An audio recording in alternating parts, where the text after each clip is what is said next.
नमस्कार, आप देख रहे हैं न्यूज़ टाइम्स और आपके साथ मैं हूं विनोद चौनपॉल। तो आइए खबरों में आगे बढ़ने से पहले एक नज़र डाल लेते हैं आज की सुर्खियों पर। कुचाई के बीहड़ों में हुए मुठभेड़ में पुलिस ने 2 नक्सलियों को मार गिराया। घटनास्थल से भारी मात्रा में रसद और आग्नेयास्त्र बरामद। पुरानी पेंशन योजना फिर से लागू कर दिए जाने से लोगों में हर्ष।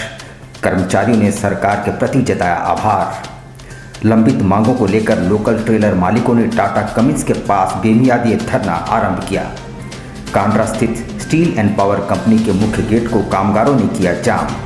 और पटमदा में रहस्यमयी बीमारी का प्रकोप, 1 माह में 100 से ज़्यादा सूकरों की मौत। विशेष जांच टीम पहुंची, पशुपालन विभाग की पूरी नींद।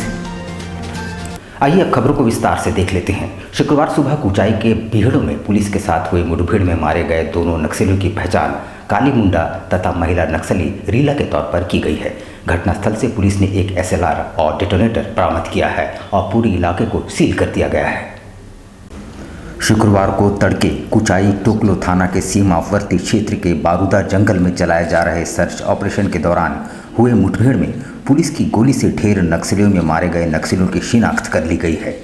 मारे गए मृतक पुरुष नक्सली की पहचान खूंटी जिला के मुरमू थाना क्षेत्र के कांतारडी निवासी काली मुंडा एवं बोकारो जिला के गोमिया थाना क्षेत्र के जमुआ बेड़ा निवासी निर्मल की पत्नी सह मृतक नक्सली रीला के रूप में पहचान हुई है। पुलिस ने घटनास्थल से एक SLR और डेटोनेटर बरामद किया है। उधर मामले की जानकारी मिलते ही SP आनंद प्रकाश दल बल के साथ घटनास्थल पर पहुंचे। इससे पूर्व पूरे इलाके को छावनी में तब्दील कर दी गई है। SP आनंद प्रकाश ने घटना की पुष्टि करते हुए कहा कि उक्त स्थल पर एक ट्रेनिंग कैंप चलाया जा रहा था, जिसे ध्वस्त कर दिया गया है। सूत्रों से मिली जानकारी के अनुसार सर्च ऑपरेशन के दौरान पश्चिम सिंहभूम जिले के टोकलो थाना क्षेत्र से 2 संदिग्ध व्यक्ति हिरासत में लिए गए। हालांकि इसकी आधिकारिक पुष्टि नहीं की गई है। मिली जानकारी के अनुसार पिछले 1 सप्ताह से कुचाई टोकलो के सीमावर्ती क्षेत्र के बारूद सोरूबेड़ा झाझरा गांव के जंगलों में 1 लाख के इनामी नक्सली पतिराम माझी उर्फ अनिल दा दस्ते के होने की सूचना पर जिला पुलिस कोबरा बटालियन 209 और केंद्रीय रिजर्व पुलिस बल की ओर से संयुक्त ऑपरेशन चलाया जा रहा था। शुक्रवार सुबह 6:55 से नक्सलियों के खिलाफ सर्च ऑपरेशन चलाया गया। पुलिस को अपनी ओर आता देख नक्सलियों ने फायरिंग शुरू कर दी। जिला पुलिस कोबरा बटालियन और केंद्रीय रिजर्व पुलिस बल के जवानों के जवाबी फायरिंग में 2 नक्सलियों को ढेर कर दिया गया। इधर पुलिस को भारी पड़ता देख नक्सली दस्ता पीछे हट गए। बता दें कि SP आनंद प्रकाश के कार्यकाल की यह एक और बड़ी उपलब्धि है।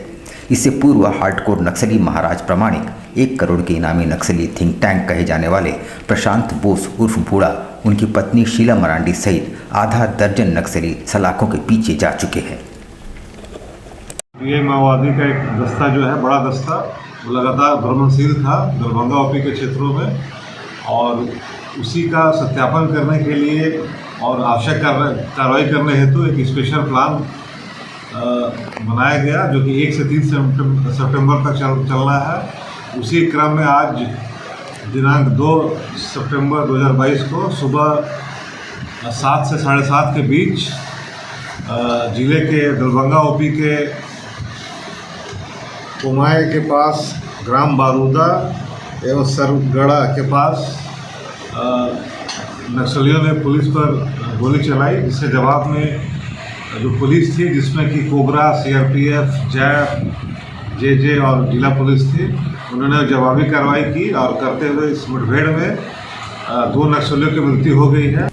जमशेदपुर लोकल ट्रेलर यूनियन द्वारा लंबित मांगों को लेकर Burma Mines Tata Cummins parking gate के समक्ष शनिवार से बेमियादी अनशन आरंभ कर दिया गया है। कंपनी प्रबंधन और वेंडरों के खिलाफ उन्होंने जमकर नारेबाजी भी की।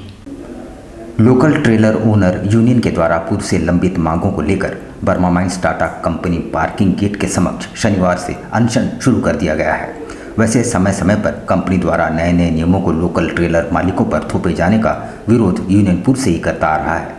कंपनी के द्वारा पिछले दिनों ये नियम लगाया गया कि तमाम ट्रेलरों का सर्विसिंग कंपनी के चयनित वेंडर के पास होगी। यूनियन के अनुसार कंपनी के चुनिंदा पदाधिकारी एवं वेंडरों की मिलीभगत से इसमें भ्रष्टाचारी की जा रही है, जिसका विरोध यूनियन कर रही है। यूनियन के अध्यक्ष ने कहा कि जब तक कंपनी प्रबंधन इनकी मांगों पर गौर नहीं करती, तब तक उनका आमरण अनशन जारी रहेगा। अपनी टाटा स्टील का वेंडर हम लोगों के साथ एग्रीमेंट किया था, ये एग्रीमेंट कॉपी है, वो लोग एग्रीमेंट किया था हम लोगों के साथ में, ठीक।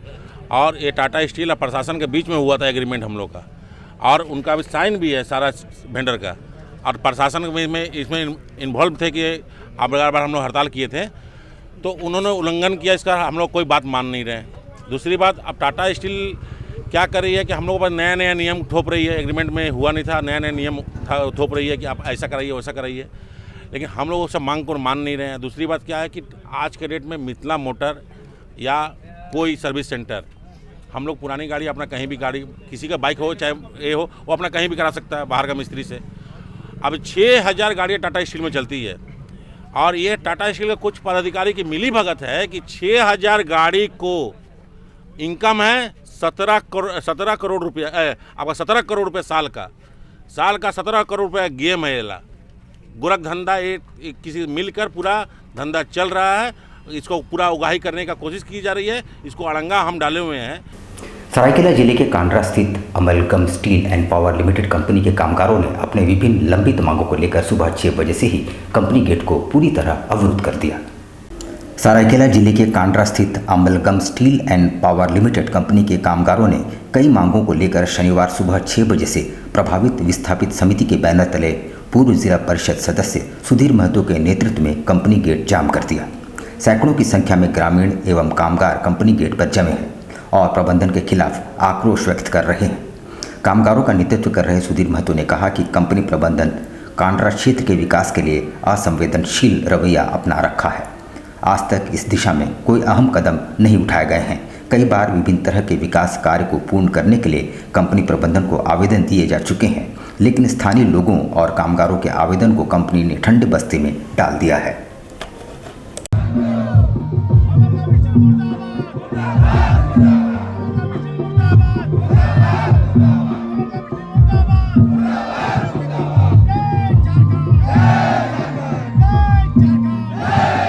क्षेत्र के कम से कम 1 दर्जन गांव के लोग, हजारों लोग हिस्सा लेते हैं। उसको रिपेयरिंग और मरम्मती का हम लोगों ने मांग किया, कंपनी ने उसको पूरा नहीं किया।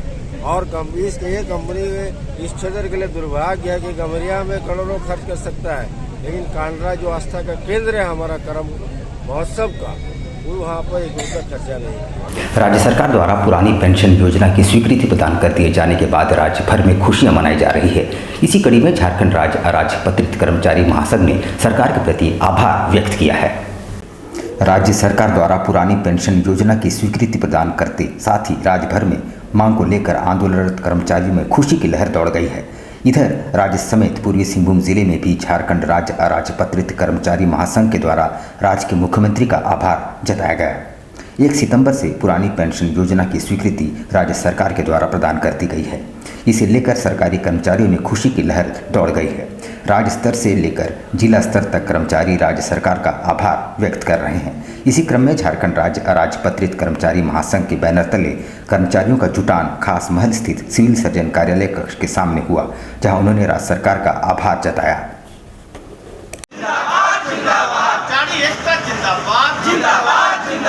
हमारी मांगे पूरी हुई, हमारी मांगे पूरी हुई। हेमंत सोरेन जिंदाबाद। आज आपको पता होगा कि इस राज्य में 1 सितंबर 2022 से राज्य की सरकार ने सभी कर्मियों के लिए पुराने पेंशन योजना का लाभ दे दिया है, और इससे सारे कर्मी पूरे इतना खुश हैं कि उनके खुशी का वर्णन नहीं किया जा सकता है। एक बहुत दिनों से हम लोगों की मांग थी कि नई पेंशन योजना के जगह पर पुरानी पेंशन योजना का लाभ सभी कर्मियों को दिया जाए, और उस चिर प्रतीक्षित मांग को माननीय मुख्यमंत्री के द्वारा पूरा किया गया है। हम राज्य में भी आज एक रैली के माध्यम से उनका आभार व्यक्त कर रहे हैं, और हर एक जिला में अगर जो राज्य में नहीं जा पाए हैं तो जिला कार्यालयों के समक्ष हम एक छोटा सा एक इकट्ठा होकर के, और इस जिला में हम उपायुक्त महोदया के माध्यम से माननीय मुख्यमंत्री को एक पत्र लिखकर उनका अभिनंदन करते हैं। जिले के पटमदा प्रखंड में एक साथ बड़ी संख्या में शुकरों की मौत ने जिला पशुपालन विभाग की नींद उड़ा दी है। विशेष जांच टीम वहां पहुंच चुकी है और सैंपल लिए जा रहे हैं ताकि मौत की सही वजह का पता चल सके। पटमदा के कांगेडी गांव में शुकरों की मौत की खबर विभाग को मिली थी, जिसके बाद एक विशेष जांच टीम का गठन कर उन्हें मौके पर भेजा गया। वैसे टीम ने उक्त स्थल की जांच के अलावा अलग से जांच शिविर का भी आयोजन किया, जिसमें आसपास के तमाम गांवों के पशुओं की जांच की गई। जांच टीम में शामिल पशु चिकित्सक के अनुसार तमाम जांच में फिलहाल किसी अन्य सूअर में कोई बीमारी के लक्षण नहीं पाए गए हैं। कुछ ब्लड सैंपल्स भी लिए गए हैं, जिन्हें आगे जांच के लिए भेजा जाएगा। वहीं ग्रामीणों के बीच पशुओं के देखरेख, खान पान एवं मृत्यु होने पर उनके शव को सही तरीके से डिस्पोज करने की कोशिश की जा रही है।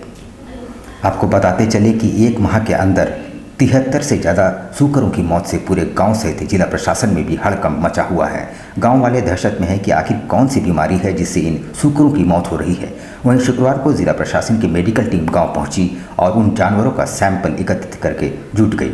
ग्रामीण पूरी तरह से सहमे हुए हैं। आखिर ये कौन सी बीमारी आई है, इन जानवरों की मौत की वजह क्या है। खबर मिला या DHO साहब के तरफ से आदेश मिला कि मैंने अफ्रीकन स्वाइन फीवर का केस है, मैंने सस्पेक्टेड है, तो इसके लिए हम लोग ब्लड के सैंपल मैंने कलेक्शन किए, इसको भेजा जाएगा आग के लिए और जैसा रहेगा फिर सारे किसानों को हम लोग बताया कि इसको कैसे डिस्पोज करना। अगर कोई डेथ करता है, अभी तो उस टाइप का लक्षण नहीं दिख रहा है, फिर भी जो यहाँ पर क्षति हुई है उसके लिए कैसे डिस्पोज करना है, गड्ढा कर देना है उसको। अखिल भारतीय ग्राहक पंचायत संघ का 3 दिवसीय प्रांतीय सम्मेलन आरंभ हो चुका है। इसमें राष्ट्रीय महामंत्री शिवानी क्रांति भी शिरकत कर रहे हैं। अखिल भारतीय ग्राहक पंचायत संघ का 3 दिवसीय प्रांतीय सम्मेलन शुरू हो चुका है। इसमें राष्ट्रीय महामंत्री शिरकत कर रहे हैं। इस दौरान वे यहां प्रस्तावित ग्राम दर्शन कार्यक्रम में हिस्सा लेंगे। साथ ही सांगठनिक कार्यों में भी अपनी भागीदारी सुनिश्चित करेंगे। खासकर जनजातीय जीवन शैली का अध्ययन कर यहाँ के लोगों को अधिक से अधिक संख्या में संगठन से जोड़ने का काम किया जाएगा। इसकी जानकारी देते हुए प्रांतीय संगठन मंत्री शिवाजी क्रांति ने बताया कि उक्त संस्था 1974 से कार्यरत है। इसका मुख्य उद्देश्य राष्ट्र की आर्थिक व्यवस्था में नैतिकता का समावेश करना है। संस्करण में बहुत सारी ऐसी बातें हैं, हल्दी में मिलावट है, मिर्च में मिलावट है। ये जो मिलावट है ये कैसे कम हो, इसी के लिए वो महिला जागरण वाला जो समूह है, खासकर खरीदारी घर के चीज़ों की वो करती है, तो उनके बीच में ज़्यादा से ज़्यादा जागरूकता ये हो। पैकेजिंग फूड कई प्रकार के जो बातें आ रहे हैं जिसमें इंडिकेशन होता है, ग्रीन लेबल होने के बावजूद उसको फसाई के द्वारा उसको प्रमाण पत्र मिला रहता है। तो ये बातें है, तकनीकी रूप से है, लेकिन जनता के बीच में कम है। हम लोग ये माध्यम का काम करने वाले हैं। समाज सेवी राजेश अग्रवाल द्वारा शिक्षा की अलख जगाने के लिए गरीब बच्चों के बीच पाठ्य सामग्रियों का वितरण किया जा रहा है। शनिवार को उन्होंने सोनारी भूतनाथ मंदिर परिसर में स्लम बच्चों के बीच स्कूल यूनिफॉर्म का वितरण किया। विगत दिनों जमशेदपुर में आई बाढ़ के बाद से लगातार समाज सेवी राजेश अग्रवाल के द्वारा अकेले ही मानवता की सेवा का कार्य किया जा रहा है। खासकर उनके द्वारा लगातार शहर के विभिन्न स्लम बस्तियों में पहुंचकर बच्चों के बीच पाठ्य सामग्री वितरित किए जा रहे हैं। शिक्षा के प्रति जागरूक किया जा रहा है। शनिवार को उन्होंने सोनारी भूतनाथ मंदिर परिसर में पहुंचकर स्लम बस्ती के बच्चों के बीच स्कूल यूनिफॉर्म का वितरण किया। छोटे छोटे गांव में हो या कहीं से पता चलता है जो बच्चे स्कूल नहीं जा पाते किसी कारण से, उसकी जो ज़रूरत उसको पूरी करने की कोशिश करते हैं, चाहे स्कूल ड्रेस हो, चाहे कपड़ा हो, चाहे स्कूल बैग हो। ये कोशिश रहता है कि बच्चे स्कूल जाएं। शिक्षा ज़रूरी है ताकि हमारा देश आगे तरक्की हो। बच्चे तरक्की करेंगे, वही हमारे देश के बच्चे का भविष्य है। जमशेदपुर के विभिन्न क्षेत्रों में किस तरह दिसंबर माह में गोपाल मैदान में झारखंड महोत्सव का आयोजन किया जाएगा। इसमें टैलेंट शो में भाग लेने के लिए पूरे राज्य भर से प्रतिभागी आवेदन कर रहे हैं। आप जानते हैं कि झारखंड में बहुत सारे टैलेंट हैं और उनका नाम हमें बताने की ज़रूरत नहीं है, वो पहले से ही गोल्ड मेडलिस्ट, सिल्वर मेडलिस्ट हैं। कॉन्फ्रेंस कराने का क्या उद्देश्य है? प्रेस कॉन्फ्रेंस कराने का ये उद्देश्य है सर कि लोगों को पता चले कि झारखंड महोत्सव होने वाला है यहाँ पे जमशेदपुर में रीगल ग्राउंड में इस दिसंबर में, और ताकि लोग रजिस्टर करें, इसमें टैलेंट शो के लिए रजिस्टर करें, छुपा हुआ कला उभर के आए, ये हमारा उद्देश्य था। किस तरह का टैलेंट शो होगा? टैलेंट शो सर जैसे इंडियाज़ गॉट टैलेंट होता है ना, इसमें सारी टाइप ऑफ टैलेंट इनवाइट। शहर के GRD स्पोर्ट्स कॉम्प्लेक्स में आयोजित नेशनल बॉक्सिंग प्रतियोगिता में 14 राज्यों से 500 से भी ज़्यादा प्रतिभागियों ने भाग लिया। In the second position, we have Paturi Mahathi.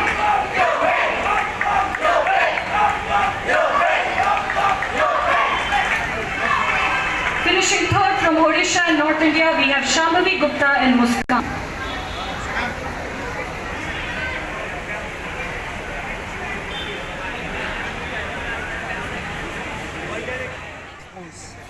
Response सभी अच्छे रहे। अभी नेशनल का 3 दिन से नेशनल चल रहे हैं। सारे जोन बाहर से आए थे, यूपी, बिहार, झारखंड, महाराष्ट्र, उत्तराखंड, गोवा, उड़ीसा, कलकत्ता, सारे ये सब जोन आए थे खेलने के लिए। 3 दिन से ये मुक्केबाजी चल रहा है। इसमें अपना अलग अलग वेट के बच्चे लोग खेले हैं और गोल्ड मेडल के लिए अपना फाइट कर रहे हैं। इसमें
शिक्षा निकेतन सीबीएसई एफिलिएटेड आपके बच्चों के सुनहरे भविष्य का दूसरा नाम गायत्री शिक्षा निकेतन। शिक्षा के क्षेत्र में उत्कृष्ट प्रदर्शन के लिए राष्ट्रीय एवं राज्य सरकार से सम्मानित विद्यालय, जहां होता है आपके बच्चों का सर्वांगीण विकास।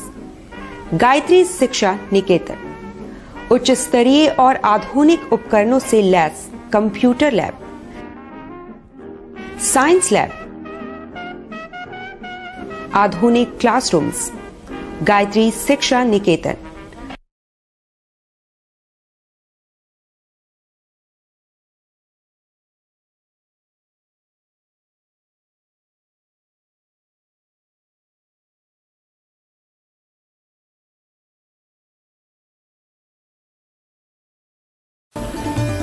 Indian Bakery, specialist in cakes and confectionery items.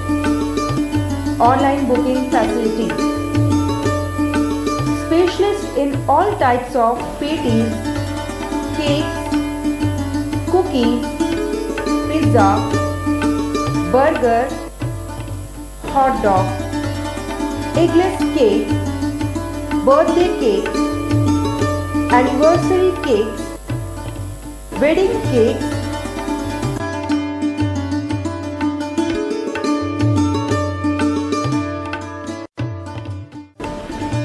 cream rolls, fruit cakes, all types of biscuits, marriage anniversary cakes, and school order specialists. Please do visit with your friends and family.